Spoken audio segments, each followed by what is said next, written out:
People within an organization commonly give disproportionate weight to trivial issues. This is the law of triviality.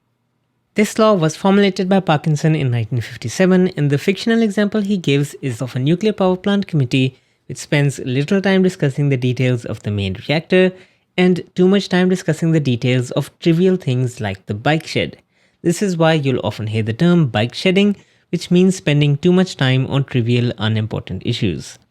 It is worth pointing out that there are also other phrases in human history that describe this behavior of losing focus of the bigger picture. One that you might have heard is penny wise, pound foolish. Despite this being quite an old observation, it often shows up in modern software engineering.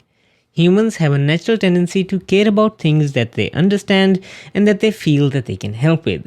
And conversely, we shy away from things that we don't fully understand.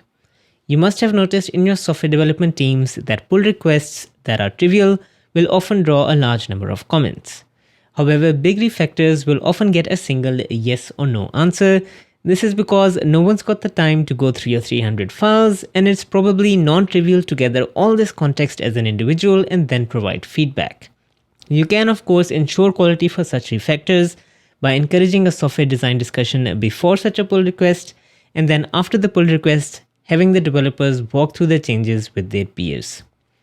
Now, going back to the general concept of bike shedding, the question you should have is how can we combat this human instinct which prioritizes triviality? The first step is of course to be aware of it, which you are at this point because you've watched this video. The second step is to make a conscious choice to avoid it. If you are stuck in a conversation that becomes too involved, ask yourself the question, is it really the best use of your time? And if not, then stop adding fuel to the fire.